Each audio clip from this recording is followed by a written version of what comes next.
Vamos con el politólogo Francisco Ruiz, doctorando en Derecho Electoral, integrante del Instituto Nacional de Administración Pública, autor de la columna Leer entre líneas, que usted también puede leer y consultar en unirradioinforma.com, y a quien usted encuentra en redes como FRuizMX. Francisco, ¿cómo estás? Muy buenos días. Muy buenos días, David.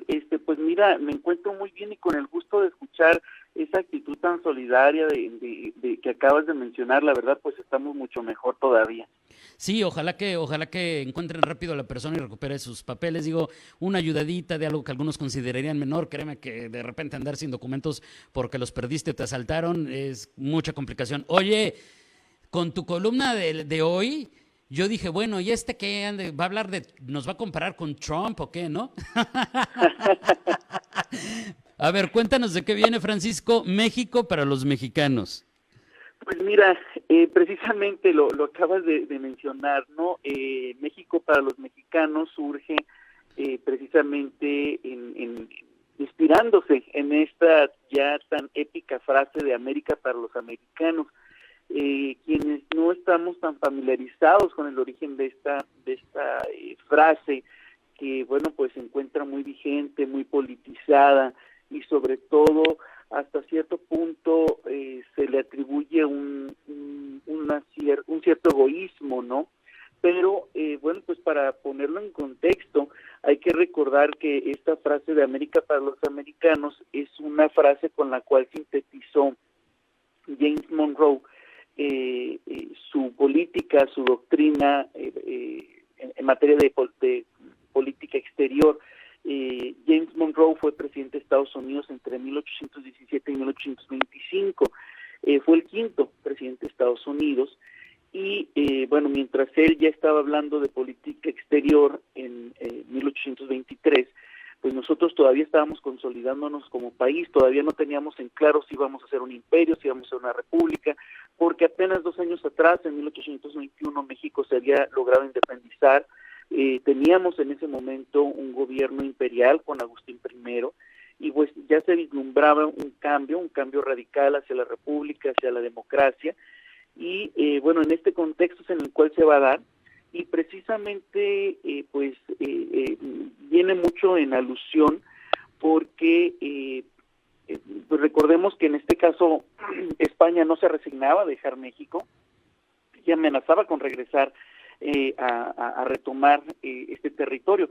Por eso y por otras cosas más, como dice por ahí, la realidad es que James Monroe buscaba defender al territorio americano, pero no de Estados Unidos, sino por todo el continente. A eso refería precisamente la frase de América para los americanos, a evitar cualquier tipo de intervención europea sobre territorio americano. Sin embargo, bueno, pues con el tiempo, como bien lo has mencionado, pues Estados Unidos le ha dado otro sentido, particularmente con algunos actores como el que mencionaste, ¿no? Y bueno, a pesar de que es una época pues ya muy distante en el tiempo, la verdad es que es increíble cómo algunos factores se encuentran bastante vigentes. En ese mismo periodo, en esa misma década, estamos hablando de 1826, en Panamá se organizó el Congreso Anfictiónico, y este fue convocado por un personaje pues bastante conocido, bastante escuchado, Simón Bolívar, y sobre todo muy pronunciado en boca de ciertos personajes como Hugo Chávez o como Nicolás Maduro, ¿no? Y por eso precisamente es que menciono la vigencia, como a países como Estados Unidos, como México, como Venezuela, casi 200 años después, vuelven a estar en boga alrededor de una cumbre internacional como la que pues ya está a punto de ocurrir entre el 6 y 10 de junio próximos, la Cumbre de las Américas, que se va a realizar en Los Ángeles, California. Y para ahondar un poquito más en qué es la cumbre, bueno, tiene como finalidad lograr el diálogo en materia diplomática y comercial entre casi todos los países que integran el continente. La primera que se organizó fue en 1994 y ha tenido ya sede en Chile, en Canadá, en México, por supuesto, entre otros países. Esta es la novena cumbre de las Américas que se organizó de manera ordinaria y ha existido una sola extraordinaria que fue la que se llevó a cabo en nuestro país, ¿no? Entonces, la verdad es que tenemos que estar muy pendientes. México va a participar independientemente de que asista o no asista el presidente.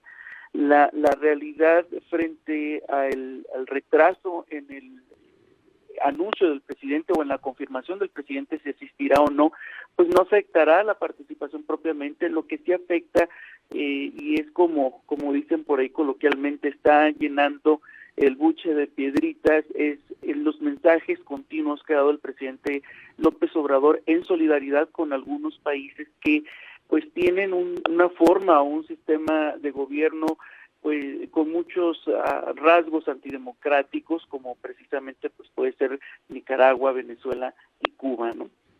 Entonces, es interesante, es muy importante estar al tanto de ello. Hay una relación directa con la política interna. ¿Por qué? Bueno, porque precisamente uno de los protagonistas de esta cumbre será Marcelo Ebrard.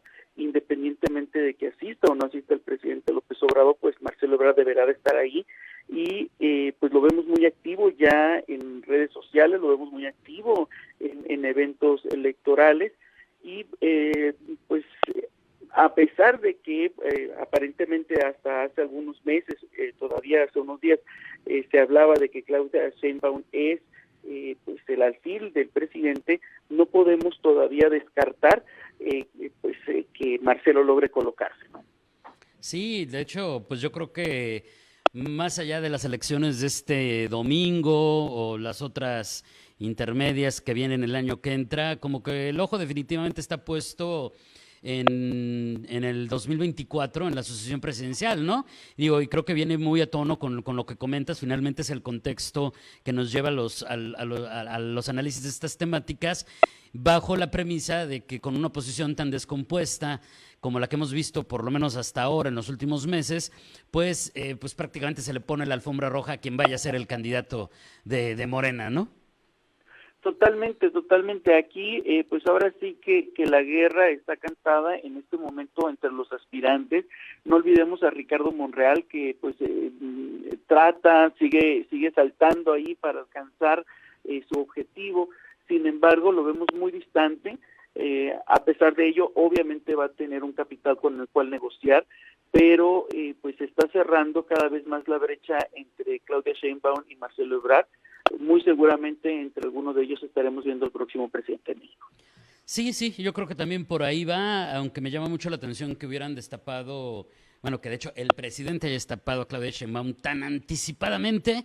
Me suena así como medio ambiguo ese asunto, porque todos sabemos lo que pasa con los que siempre hay destapes anticipados, pero ya sabemos lo que generalmente, no siempre, pero lo que generalmente con los que se destapan demasiado anticipadamente. Pero ya veremos. En política ya aprendimos, cualquier cosa puede pasar. Así es, y toda regla tiene excepciones, entonces habrá que estar muy pendientes porque se acerca la fecha de definición. Sin duda, temas interesantísimos. Y México para los mexicanos, la columna de Francisco Ruiz del día de hoy, recuerde, también está en unirradioinforma.com. Francisco, un abrazo, que tengas un excelente martes y nos escuchamos el próximo. Así será, excelente día. Gracias, es Francisco Ruiz, politólogo, doctorando en Derecho Electoral, integrante del Instituto Nacional de Administración Pública, autor de la columna Leer Entre Líneas. Usted lo encuentra en redes sociales como FRuizMX.